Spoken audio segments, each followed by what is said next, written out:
监察院秘书长李俊毅昨天发了一个新闻稿，说他辞职了。哦，那因为时间很快，因为今天立法院本来要请他到立法院报告，不来，辞了，你这辞了怎样？哦，那当然就有人讲说，第一个可能是怕到立法院被你们追，立法院除了你们这5个，还有谁啊？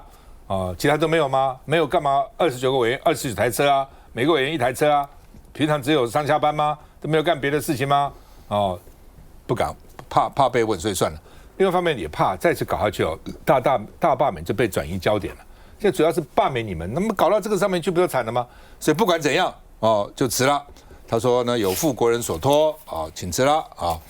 那另外呢，这个现在有3个委员，一个叫做这个苏立琼、林玉龙、王荣章是今天才被掀出来的，说要送纪律委员会去查处那李鸿钧就说：“哎呀，这个制度原来就是这个制度，32年，从民国80年到现在为止都没改那所以呢，这个联合报就说，如果你用陈定南的标准，陈定南说标准很严的陈青天说你连清廉的最低标准，不要说什么最高。”最低标准都做不到到现在为止，很多还是用陈定南的。比如说选举的时候送那个纪念品不能超过30块，陈定南定下来的，那已经几10年了物价涨多少还是30块，因为陈定南定的，没人敢动它那另外呢，这个蓝白都说呢，监察院廉能标准太低了啦，所以没有存在必要了。实际上，民进党以前也认为说监察院不要那监察院不要呢，现在又说那维护宪法，宪法说有我怎么办呢？那马英九的时候提名很多监委到立法院都被干掉，那时候蓝军还占多数呢，连沈富雄当监察院副院长，马英九提也在被立法院被干掉。那后来怎么就不提了？不提就空在那边就是了嘛。空了10几个，很多年了。11个又怎样呢？就空了就空了那但是呢，是不是辞了就没有法律上的事？不是啊，因为公务员不能说我侵占我贪污抓到我辞掉就算了，没有法律责任继续追政治责任是一回事情。法务部长说北检立案调查民进党就没有办法苟同，审发会就说你们蓝军见猎欣喜嘛，私设行堂嘛，把我们羞辱一番嘛，我没办法苟同那另外呢，这个北检说我们分他治案在侦办了如果说你这个罪比那个什么伪造文书大多了，伪造文书都一个个抓去，现在国民党10几个人被关起来，包括台北市党部主委。这个事情好像他治啊，好像没事似的那另外呢，这个国民党说呢，行政院秘书长也不来，审预算这么重要你不来，国安会秘书长共谍案也不来监察院秘书长公器私用辞了也不来，监察委员也都不见了，一个都不见了，记者问也都不回答了所以呢，国民党说赖清德是想要把国会打造成最弱的国会把你们搞成弱智搞成没有功能那联合报今天有独家就讲这个王荣章监察委员呢，他去理发，还拍了理发的照片，到理发店去做也用，那是私人事情对不对？私人事情你理发非要坐公交车吗？那公交的司机、公交的车、公交的折旧、公交的油都是公家的我们看一下，跟社会大众说声深深的抱歉。滥用公务车乱象狂烧，监察院副院长李鸿钧亲上火线致歉，同时说明秘书长李俊毅的请辞过程。李俊毅的声明也强调，对公务车使用一时思虑不周，有负国人所托及监察院清誉，第一时间向副院长请辞，绝无恋战职务。而为了避免个人影响后续职务推动，再次恳切请辞获准。因为昨天晚上傍晚，李秘书长又来跟我联络，说我交代的任务他已经完成，所以他还是坚持要辞去秘书长，在法上面帮助我非常多，那非常的可惜。感叹李俊毅离开少了法务的得力助手，盼有好人选能接替，但是李俊毅请辞想灭火，结果又一名监委王荣章被爆料搭乘公务车去理发，这已经是第3名监委疑似滥用公务车。本人行使纪律委员会的行使权，那把有问题的监委就移送纪律委员会。至于公务车问题，监察院从6月2号开始一律禁止适用个人。李鸿钧澄清，从民国82年开始，监委用车就是首长专车，也承诺制度要检讨。我们会再做整个的行政检讨，包括刚刚所提到的派车单的问题，如何来确保只能够用在公务上面。然后确保它的不会让外界再次的疑虑。李俊毅用请辞来灭火，但监委接连被爆滥用公务车，未爆弹到底还有多少？来，魏子议员。是我们看到这个李俊毅他其实在第一时间，他其实就出面道歉，他也承认，就说他这么做除了是不好示范，然后当然也没有用最高的标准来要求自己啦。那当然，我觉得以民进党的角度是说，我们现在其实在讨论很多中央预算，现在非常困难的期间，然后特别像监察院被删了这么多预算，即便这些监察委员认为说是现在因为没有油钱了。用自己的钱去补贴油钱，但是在这个情况之下，确实社会观感没有办法去接受说，这个你用自己的油钱然后去做这些事情，我觉得对于民进党很多支持者现在心情就会觉得这件事情导致就有理说不清啊，那所以我是认同这个李鸿钧副院长他出来讲说，制度没有完备的部分赶快来修正。那现在有任何的这个监委还有相关的情势，就赶快来赶快来清查，甚至要送办。那当然，刚才有讲到，就说那是不是就代表赖清德要打造一个最弱的国会啦？我觉得这样子的描述其实也不太正确，因为毕竟现在国会是蓝白占大多数。那国会自主的状况，怎么会是一个总统说要打造怎么样的国会就可以的呢？那所以我们当然是希望民进党执政，无论是民进党指派的任何一个位置，无论是监委或其他的委员，都希望用最高的标准来自我的要求。不过，当然现在社会用放大镜来检视这件事情，我们也期待这个监察院在李鸿钧院长以及相关的这个检查之下，赶快恢复目前这个监察院该行使的作为。但是刚有一个是你检举的，来，对，其实我根本觉得监委基本上用车就是腐烂了。那今天被媒体揭发或是被民代揭发的，只是我讲白了就几个倒霉了，这些人就倒霉了，倒霉被抓到了。那这些监委，你就像这个李俊毅，你说他请辞，我也认为这是被请辞，不是真的请辞。如果真的请辞，第一个时间觉得哇，这脸面挂不住，应该当天晚上不管你讲什么我就走。那经过1个礼拜延烧，不管在政论节目或在网络上面，或大家平常街谈巷议，大家都觉得这个监察院拿公车载小狗，这种的形象实在是太印象深刻，太好描述，太有画面感了。那这样的一个过程当中，当然会原本对民进党它的政治议程会有所干扰，会有所影响嘛。就比如说大家讨论的重点在于监察院这些人到底怎么用车的。所以你在大罢免现在进行到第3阶段，正需要这个添柴火的时候，那如果因为这样的这个丑闻去影响到整个政治操作的话，当然断一个李俊毅不足惜啊。你这个李俊毅在过去再过个1、2年，他这个再阳光倒会一下，他就可能再复出啦。那其他的监委，我觉得这3个被查到的监委，我觉得也自行处分啊。那另外，我也是呼吁李鸿钧不要说看到哪里查到哪里。你普遍性的清查嘛，拿你的派车单出来跟这监委行程去对一对，而且你还没告诉我们，就是李俊毅送狗狗去美容的时候，他的派车单怎么写的？然后去看牙医的时候，派车单怎么写的？那个才是重点。那么会有伪造文书，会让公务员的登载不实的相关的罪。那我们也希望就是如果北检要办，就是办真的。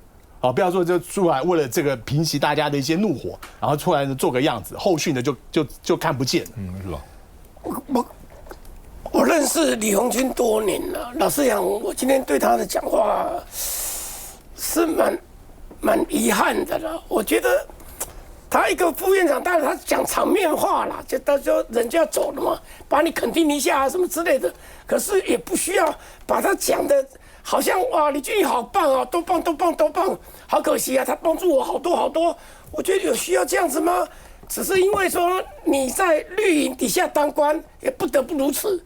难道这样子吗？如果这样子的话，社会对你就另外一个评价哦。我觉得副院长等于是代理院长你可以让你要讲一些社会跟社会对话、社会有感的话。社会看到不是你讲的那些样子，社会看到的是这个李俊毅一开始是硬凹的，他讲什么自行处分，自行处分就是不要处分了，有什么自行处分是什么？你告诉我是什么？啊，这个谁来给我这处分？没有动静的。那时候李鸿钧没有讲任何话，没有讲任何话，是我来自行处分好了，后面。看到火烧起来了，怕影响大罢免，所以呢，上面叫他走嘛，就很简单。我同意思刚讲的，这绝对是被请辞的啦。那这个我们刚才的这个严议员特别提到，他很客气啦，提到说这个说什么要打造最弱势的国会，不要忘了现在正在进行大罢免啦。我们2位委员都是我们的人头挂在那里耶，不要忘了我们的2个人头挂在那里。就是要把我们砍掉啊！砍掉以后，他们认为这个赖清德认为他可以补上6个就过半了，过半他就可以为所欲为啊，对不对？现在呢，他没有办法为所欲为，因为呢，他的很多东西我们就监督台北沙里、黑北沙里预算怎么样等等，所以他要打造国会最弱势。为什么？为什么要这样子？他要行政权独大。他现在非常羡慕的人叫川普。民主靠制衡，制衡靠在野，所以绝对不能让他们得逞啊！但这件事情凸显3个层次啊。第一层次，李俊毅他虽然请辞，可是监委的调查公务车的滥用，绝对不会因为一个人的请辞而暂停。这一点是现在我们已经居民告发，地检署一定要动起来。为什么？因为公务车不是本人坐。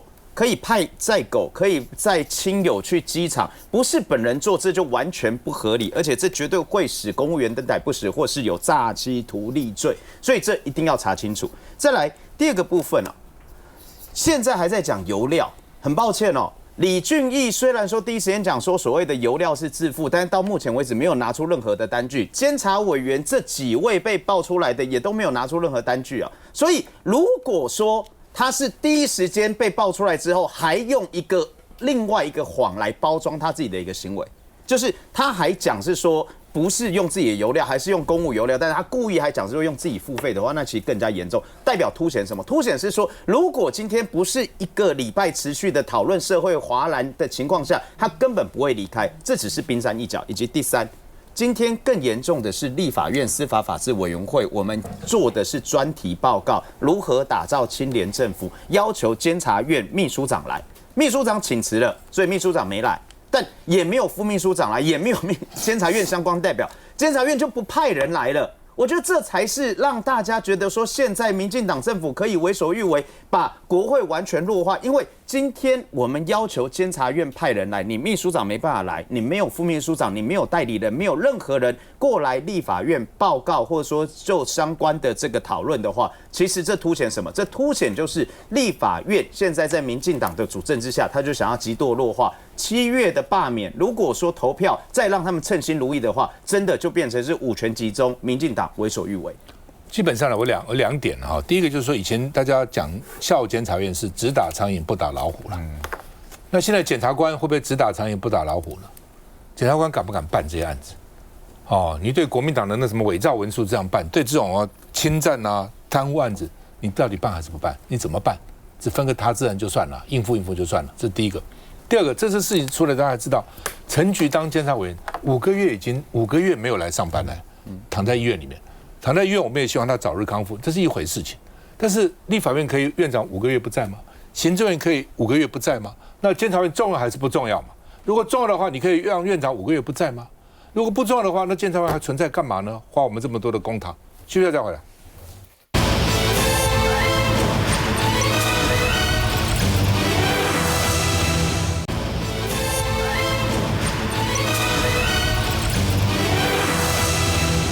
好吧，民党现在说3-1-0了哈，但是不会到3-1了，那他有些可能还是不够了，真的，但是可能20几比0了。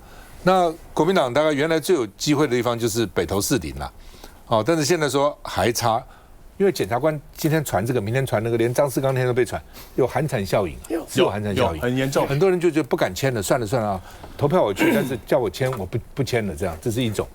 另外呢，听说有些里长也被威胁，说如果你敢出来，我就呢在你的选区下次选举，我派一个我的人跟你对打。里长有很多是一人竞选，你再搞一个人跟我对打，何必呢？还就算了啊，反正他很多招了啊。那召集人叫赖以任，他说他不放弃，希望他现在两个努力的方向，一个就是差5000万要补齐嘛，第二个领衔人张克进现在躲起来了，不见了，还有呢要突破领衔人这件事情，当然领衔人跟这个5000份也有关联，很多人觉得说你领衔人都跑了，我给你签什么东西呢？但是他们希望说，也许将来签到足够的这个联署书，张克进先生也许会感动，这几万人都签了，我还躲起来吗？怎么好意思呢？那是另外一回事。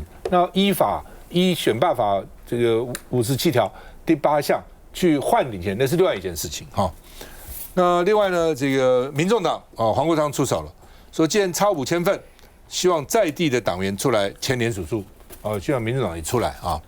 那另外呢，他们估计反罢免小草了，就是民众党可能还有10%的影响力了，所以呢，蓝白还是应该合作，在第3阶段要合作了那么另外呢，吴沛忆在中正万华区台北市2阶到现在没有达标，差的比较多李孝仁说，地方议员希望能够动起来地方议员显然动的不是很积极了那他们士林北投地方议员动的比较积极张世刚差不多4000份那这个中正万华议员动的不够积极，所以那个票差的比较多那当然，另外就是说，其实除了议员以外，很多其他像什么党代表什么区委常委什么这个中央委员什么，其实也可以动每个人也都有他的人脉嘛，那些也必须要动起来，也不能只靠议员去动了那另外呢，这个有一个反罢战车出动了所以国民党现在呢，主要是要回防地方，但最重要还是不要被罢掉了。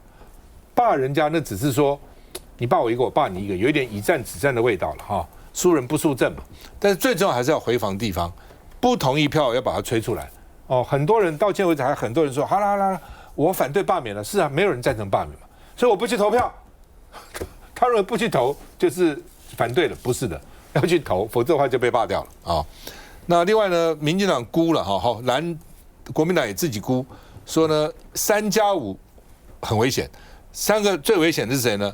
桃园的涂全集、板桥的叶元之，还有台东的黄建斌那这个一种就是离当选落选票数非常接近，就你的对手输你输的不多，所以他们认为有机会。我也许当选不了，拿不到50%的票，但是我罢你25%，我总可以达到吧？所以用这种心态。另外就是有2个对手，比如有2个绿的，他们就觉得说呢，我们现在罢你，我就不会有2个出来了。所以呢，现在被认为危险的是涂全集、叶元之、黄建斌最危险。那另外呢，还有危险的，说是包括台北市的徐巧芯、王宏威为什么他们危险？表现不是很好嘛，所以他仇恨值很高，因为表现很好，你的对手看得不爽嘛。另外呢，牛许婷，桃园的牛许婷、小牛，新竹的郑正前，台中的罗廷伟也告急所以呢，国民党自己评估3+5了，但是现在人人自危，没有人敢说自己是有把握的，真的没有人敢因为大家都很怕嘛那另外呢，曹新成又出来了，特别点名徐巧芯，说他犯了死罪，政治上要把他处死那所以呢，这个曹新成是因为罢免徐巧芯的领衔人，好像那另外呢，这个到底因为民进党有议员说曹新成常常跟赖清德讨论而且还说要这个谁要帮谁没有认真帮2阶联署要检讨曹新成说乱讲，说呢我2-3个月以前是有跟赖清德谈过，但是并不是常常谈，有谈，但是不是天天谈，常常谈那另外呢，这个中选会公布复查的结果那说呢，这个马文君增加了199个人，就原来地方说不合规定的，中选会说合规定。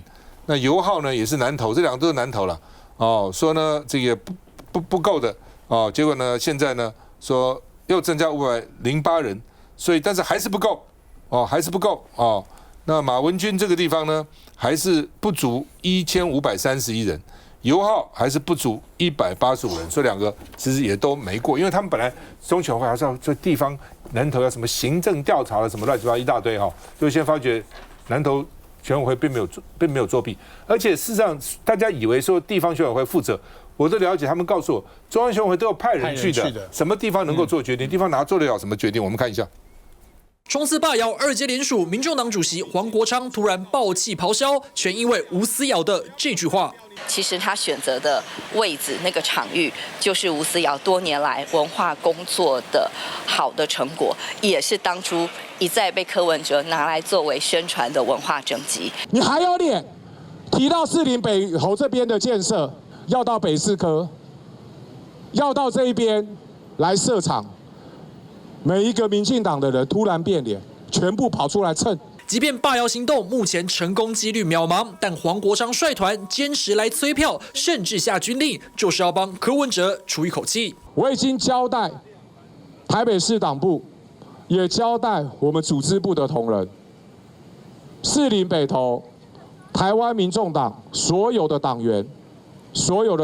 我请他们联络，站出来，联署罢免吴思瑶，还给柯文哲一个公道。反罢免在野党不能再分散力量。外面吴佩，加油加油加油！身份证拿出来，一个一个选的，这个连查都不用。罢免吴佩益行动还差5000多份，之前同选区的议员郭昭言就被点名没有出力，甚至前一天李孝亮也说还在想办法，如今终于联络上。我相信这几天郭议员就会把他的收到联署书交给我。郭议员没有在审音，他一直以来都有尽心尽力在帮我们收联署书，就像钟议员、吴议员一样。还不确定郭昭言搜集份数，本来规定每位罢绿委所属选区的党籍市议员必须承担5000份联署书责任额。吴志刚已交820份，要是钟小平能成功转换4800份，势必是一剂强心针。季凯，民众党能怎么帮忙？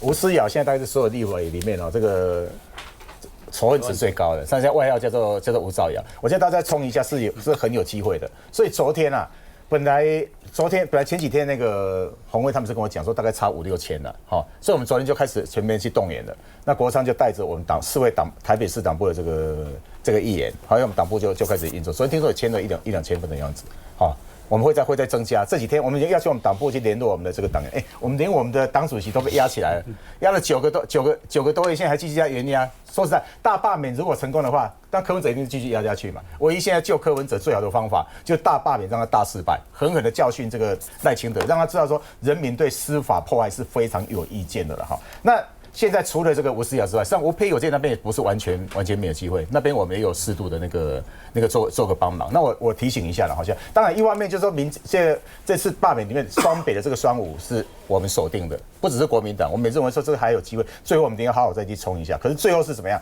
最后不管民进党有几个被罢免，国民党31个一个都不能被罢掉，你一定要跟去年那个基隆市那个谢国良那样子，你要迎头去痛击。不只要赢不止不会罢免掉，你要能够票开得很好，这样的话赖清德才会醒过来，把他敲醒。我先提一下哈，现在连那个台东我明天搞不好就要去当台东，我先提醒那个台东县的这个县长，我觉得饶庆仁真的很好，很棒。他现在站出来，他把那个选委会的主委吃掉了，然后他现在就开始号召迎面痛击，他就说我们黄建民表现这么好对不对？你民进党凭什么这时候才当了1年多表现这么好，你凭什么来罢免他？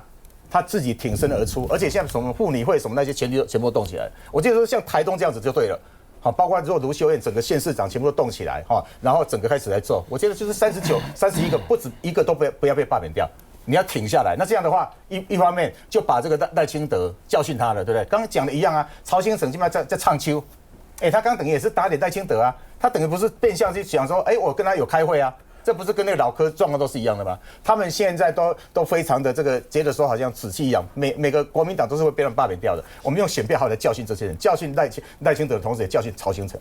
我刚刚这个奇凯讲的没错了就是饶庆林这样很热心嘛你些地方首长，比如卢秀燕，台中3个被罢免的就是你的责任桃园那2个主要的要被罢的涂炫记、小牛，就是你张胜珍的责任你新北岳元之就是你侯友宜的责任台北什么徐小新、王辉就是你蒋万安的责任你不能说我要行政中立什么，民进党有行政中立吗？你们行政中什么立对不对？该出来就要出来，该讲话就要讲话，而且是公平的嘛。他们干了1年，犯了什么错误？什么仇恨值高？表现好就要仇恨值高，最好都不要讲话，每个人都做缩头乌龟，那就没有仇恨值了。休息再回来。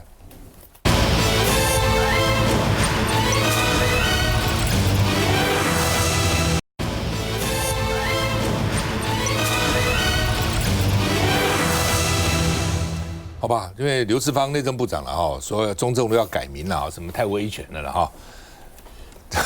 中正本来是一个很中性的名词，中正嘛，大中至正。但是因为蒋介石要讲中正，所以这是威权，名字要改名。那刘世芳就说呢，不要伪装成有钱才推动，没钱要推动。什么叫有钱推动？我们虽然没钱，预算被你们砍了，还是要推动，就这个意思哈。那另外呢，不止中正路。经国路听着也要改，介寿路也要改哦。那刘世芳说，你看看促进转型正义条例有讲啊，哦，所有的这个公共建筑场所不能够纪念缅怀威权统治的象征，哦，要移除或改名哦。那另外呢，刘秀燕就说啊，整天搞这个偶戏杀哈，那越讲越故意了，没有搞越大了，怎么改？改很麻烦呐。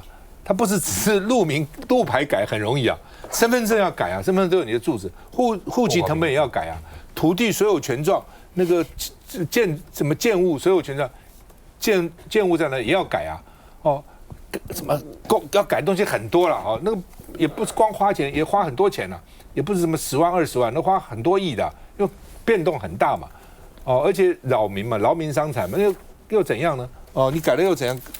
所以呢，这个。用他的名就是纪念他吗？对不对？很多住在中正路也不纪念他，也骂他也有啊。跟那个有什么关系？这就是个历史，就是摆那个地方，你非要去动它。黄伟哲说尊重地方共识哦，因为郭正亮说你台南高雄先改啊哦，然后呢，这个吴世尧说这跟预算是2回事情啊，不要混成一谈。那么预算怎么做呢？对不对？你先要地方政府做，地方政府现在被你们补助还砍掉了1/4啊哦。国民党说你这是打人权的名号去滥花公帑啊，说没钱搞大罢免，没钱搞改路名啊等等，我们看一下。既然是人权的问题的话，我们就要严肃的对待，不管是中央政府或是地方政府，千万不要把它伪装成有钱在推动，没有钱就不推动。IP 改路名假罢休营，内政部长刘世芳亲上火线再澄清。如果有困扰的话，那大概就是要中央政府、地方政府还有在地的居民能够有共识，我们再来推动。在推动转型正义的时候，也要顾虑到程序正义。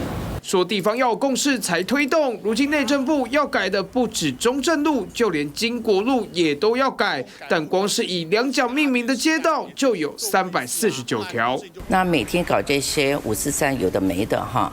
现在又跑出个经国路哈，没完没了。你越跟他讲，他越故意把钱用在真的需要被帮忙的人啦。你用的这个没意义的代志嘛？因为改路名斥资大笔经费，地方算过要动辄上亿预算，再也炮轰，以为地方很有钱吗？就连作家苦苓都质疑，斥资大笔经费更改后，民众也要花时间改户政和劳健保记录，烦不烦？不是中央地方都在哭没钱吗？就别瞎折腾了。改路名劳民伤财，表面是要落实法律，实则添了地方压力。哪位置？我是认同这个刘世芳部长哈，那我甚至认为，其实台北市长蒋万安应该要先跳出来赞成这件事情。首先我要说，我一样认为这不一定是预算问题，而是一个态度宣示的问题。转型正义本来就不是一朝一夕，但本来就是可以慢慢达成，逐步来完成。我印象很深刻哦，这个桃园在大概是前2年有办一个这个命名的活动。就是他们捷运绿线要命名，好，那市政府花了很多钱，然后请市民上网投票。那市民投出来是希望说，这一站应该叫桃园夜市站啊，那投完出来，那应该要这个就叫桃园夜市站。结果市府后来还是决定要把这一站叫做中正力行站，还不是只有这一站，另外一站大家投出来叫做艺文特区站，市府坚持要用中正大兴站，市民投出来一个河底站，市府一样坚持要叫南竹中正北站，芦竹站市府要叫它芦竹中正北站。我认为是说，可能过去大家习惯的路名，你要改一朝一夕，我觉得大家可能或许希望说，哎呀，你这个分阶段来办理。可是就连新设的这个路名啊，新设的站名，你都已经问大家意见，大家都希望可以有更符合在地意象、在地文化特色的名字。那为什么就一定要用过去大家就觉得，你一定要用中正力行路吗？这个跟市民的这个感受差距也非常大呀。那所以还是再回过头来讲说。转型正义，我认为还是要逐步来办理。那我觉得很多其实还是态度宣示的问题了。张将军，我认为这不是转型正义，这是转型迫害。为什么要去改它？不，他说钱省下来搞长照，全下来搞全民健保，全下来去搞教育，全下来照顾弱势嘛。拿这些钱花这些钱，要改的地方太多了。你这个一改都花了几十亿可能都还搞不定呢。还有后续的这些效应呢，何必要这个样来做呢？这不是转型报复，我认为很荒唐的事情，这非常荒唐。蒋中正对中华民国、对台湾是有贡献的，防止被赤化。你看看那个当初一过来的时候，立刻实施375减租，然后立刻跟着有7天，然后在工地放领，照顾多少人？没有一个退伍军人在工地放领拿过分到土地耶。那时候他们你看那么辛苦，没有一个那个退伍军人在那我们讲的跟着有7天拿到土地都没有。都照顾台湾的民众，你看看是这个样。大陆过来随他过来的没有分到好处，真的是没有分到的。后来呢讲的时候有个战时受连证，有没有拿到战时受连证呢？没有啊，都照顾台湾人民、台湾同胞。你现在改了他名字，不然被当初要不然台湾早就被赤化了。他是台湾最反共的人呢，全台湾哪一个人比蒋中正、蒋介石更反共？派战机轰炸大陆，谁敢？他敢，他下令轰炸。就这样子，823炮战谁守住金门，谁守住台湾的，也是蒋介石当总统啊。我们不要去否定他。台湾谁光复的？8年抗战，蒋介石领导啊，不然我们现在是日本殖民地，是这个样子。我认为这个应该不要变成转型迫害，转型这个我们讲整个它的很好听出去转型正义，哪有正义？我找不到正义2个字在里面，只是转型报复。台湾已经够小了。需要的是团结，为什么还在分化，还在搞对立，还在搞迫害？我认为这个应该赶快悬崖勒马，赶快金盆洗手。没错。基本上啊，蒋中正啊，蒋介石也好，功过都有了。他最大的过就是把大陆丢了。他对不起当时呢那些打仗啊8年抗战的一些军民，他把大陆丢了嘛，让大陆共产党那个前30年多苦啊。3反5反3面红旗，什么人民公社，那是很苦的文化大革命。他对台湾最大的功，就是让台湾在那个时候没有被共产党拿去。那时候拿去的话，一定清算斗争啊，什么还给你搞什么375减租、工地放领、限田政策，什么国民义务教育，哪有这个事情啊？所以你要看大的嘛，小的也许啊有一些他做的事情，这个我们也不见得同意，但是整个大的至少台湾保住，这是他最大的功，这不公吗？那民进党现在不天天讲吗？国民党现在为什么不像蒋介石那时候反共？那时候把蒋介石拿出来了，现在斗争他，不说他这个不符合转型正义啊。那蒋经国更没有道理，蒋经国到底什么地方对不起台湾？蒋经国他什么威权？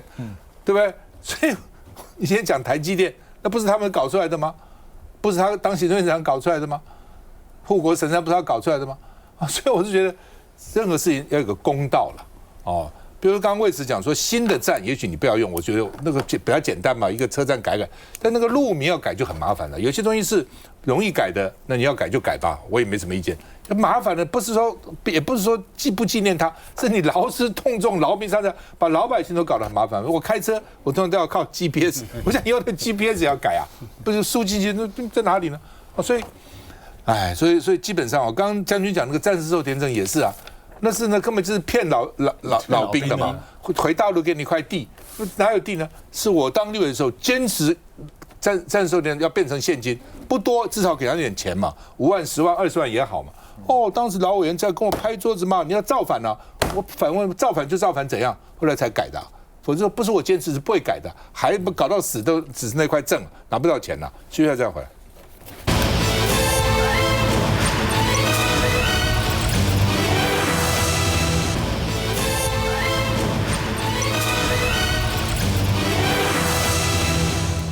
好吧，这个台中火力发电厂有10部机组，其中5部被说呢没有牌照、没有执照，还在那边烧。因为台中市政府有把规格加严，你不符合不给你执照，时间到期不能再烧了，照烧啊。大林、兴达、高雄那边，对不对？那个火力发电厂也是制造污染，制造很严重啊。那环保团体就说你这个空污法有漏洞啊，怎么可以这样呢？让你这样用呢？他现在呢就是只要到期了就变成备用，灯号就不算了。所以你看那个灯号什么几%、8%、10%、6%，那个备用的不算了，但是造出来拿出来用，所以他就永远不会违规啊。他违什么规呢？电不够把备载拿出来啊，那又怎样呢？那所以呢，他们就说你中央是不是挑战自己的公权力？台中火力发电厂不只是污染台中啊，南投啊什么都，甚至彰化都可能被污染了没有许可证还发电，卢秀燕说应该修法让地方有实际参与权。你污染我们地方都没有权利啊，都不能讲话台中环保局说中央任意撤销台中市的加严要求因为台中环保局有不发照，中央说你这个不发照没道理，撤销你的这个要求那台电说，那你把我们许可证废了，那你们电要不要用电？电从哪里来？非要发电不可啊！意思就是说这个是勒索你了，没有电你怎么办？说非要让我发不可台电说新的燃气计划被卡关了那运转机组都合法，我刚合法就是说少于什么备转电少于18%少于8%，我就可以用备转这个备用的机器备用的发电机所以呢，它永远不会有问题的。反正备用的很多嘛，不行把备用烧煤就烧煤污染就污染你又怎样那所以呢，学者这个梁宗正教授他就说呢，逢甲大学他说源头还在能源政策，一切就是能源政策，你能源政策有问题才会搞成这样子。便宜的电、干净的电，核1、核2、核3你不用，核4 3000亿的建厂把它给废了，你非要去用风电跟太阳光电又不够又不稳，那怎么办呢？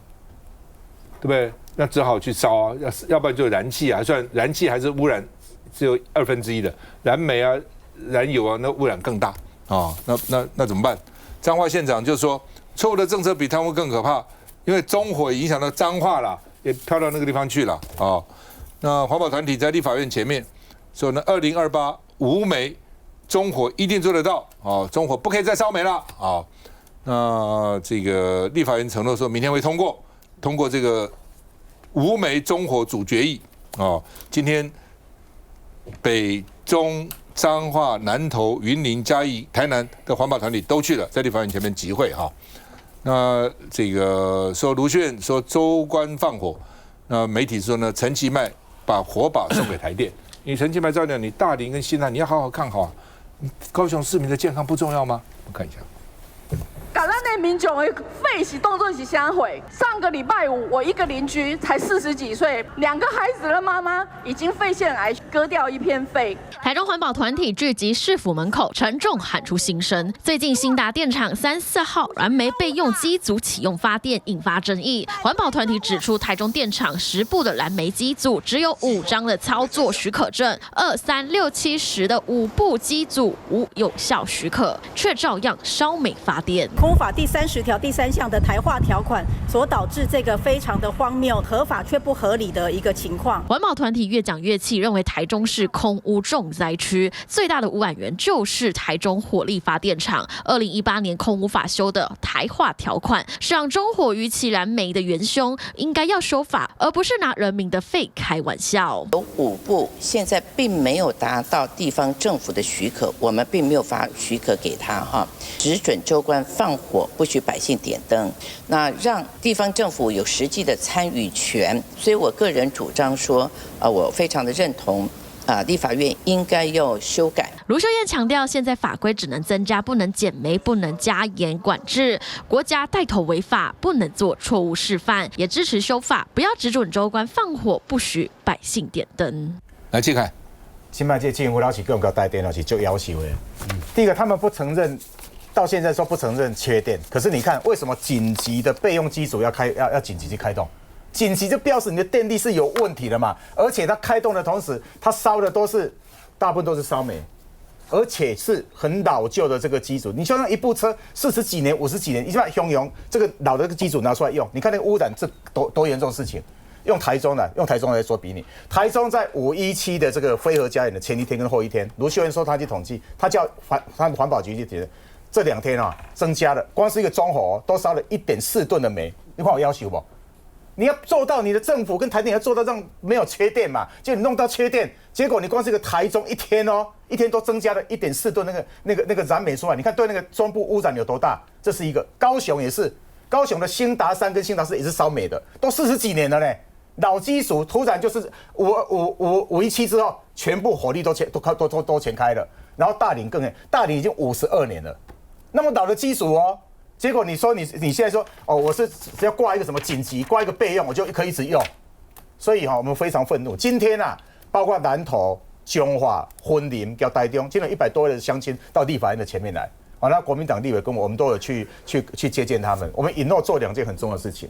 第一个就是我们已经提案，我们有29位在野党的立委，我们明天推动中火这个2028无煤的这个中火，就是煤炭。第一个，我们要求它每一年一定要大量的这个减少，到2028年的时候，这10部的这个燃煤这个基础全部都不能再用了，要么就用天然气，要不然就用其他。更重要的，你赶快用重启核电，让我们可以有比较便宜、有比较稳定的这个电。另外，我们做一个很重要的，就是明天台湾民众党会正式提一个案，就是卢秀燕提的这个。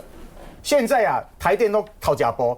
他现在把这个什么基础过期的，然后他就弄一个叫什么备用了，紧急的，结果他突然他就说这个是紧急，我就要烧，都没有得到这个执照中火有5部是没有执照的，然后那个兴达3跟3那边也是好几部都没有。我们现在明天就提修正，提这个法案的修正，提出来空污法修正。你如没有经过地方政府许可的话，2个月内你就必须要关起来，就不准你再用了。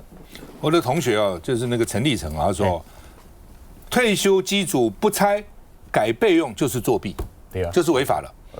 台电灯号是不算这些退休机组的，所以即使红灯，台电口袋里还有很多备用机组，老神在。那一般老百姓只要有电，也不会管作弊不作弊。可是污染就很严重对污染就很严重嘛。来，这个议员。我还记得这个卢秀燕市长他第一次参选这个台中市市长的时候，他拿了一个这个瓶子，说他的政见是要还给台中市民更干净的空气。所以我认为遇到中火这一题，其实卢秀燕市长也有责任要出来跟大家讲清楚。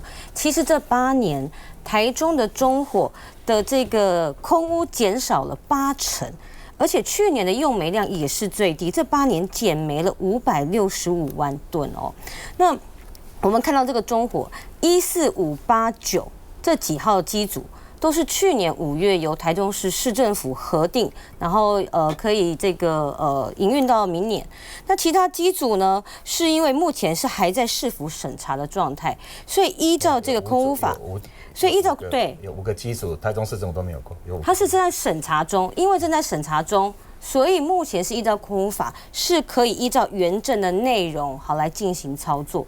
那我就觉得大家其实一直在谈这个中火会谈到核电嘛，那其实大家不要忘记，朱立伦他在2015年的时候，他就有出来讲说核电的成本超乎想象的贵。不，那个时候跟现在不一样，他现在一定后悔了。来，孟凯，那时候很多人反核对，现在觉得，因为那个时候情况跟现在不一样，我们不用全世界都不一样，不用讲以前太久的事情，我们就讲现在当下的时刻。我查台电的官网，现在此时此刻录影时间下午4点多，台中中火1到9号机组9部机组火力全开，90%几的燃煤发电量。林口我的选区3部机组燃煤机组全开，也是90%几的发电量。现在全台湾高达85%的火力发电，更不用讲说有12个小时。如果说等一下太阳下山或是风力减少之后，晚上时间有高达95%、98%是全部火力发电。这是用你我的肺来去做发电的。为什么我们大家还在民进党政府现在最离谱跟荒谬的事情，每一次遇到事情他都不正面解决问题，或是面对人民的质疑。能源是选择，你要选择是火力发电的时候，你就好好诚诚实实的告诉国人说，那我们可能会面临到空污的问题，我们相关的健康检查、相关的医疗补助、相关的教育补助，我们就要大幅的增加。但是你没有。那另外一个部分，为什么我们现在国人每年的10大死亡之因之首都永远是癌症，而且癌症永远是肺癌第1名？这一些过去到现在，我们一直持续的要求卫福部也好，相关部会也好，给我们相关的数据，但是都没有办法有一个很满意的答案。所以自己的国家自己救，自己的肺也要自己救。所以这个很清楚啦，我们都台中人嘛，我们都台中一中毕业的哦，我都很清楚啊。台中其实是很好的地方啊，真的，因为有中央山脉，有中央山脉，台风的时候啊，它基本是进不来的，除非是那一年817最严重，是回来嘛，绕回来那才严重。否则基本上是非常 OK 的，但是最近大家就觉得说台中空气污染太严重了，很多人原来喜欢住台中的，现在都迁离了，都搬了。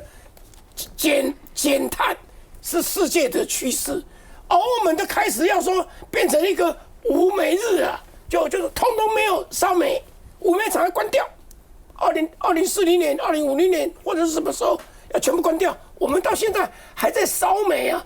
这实在是很丢脸啊！就是因为台风进来，表示那边空气对流效果不好，所以污染就排不出去嘛。来，世刚，所以这就是意识形态啊，不然捆绑了大家的健康啊，意识形态牺牲了大家的健康啊。你说政府的这个人员决策不改啊，其实未来的相关的疾病还会不断的在发生。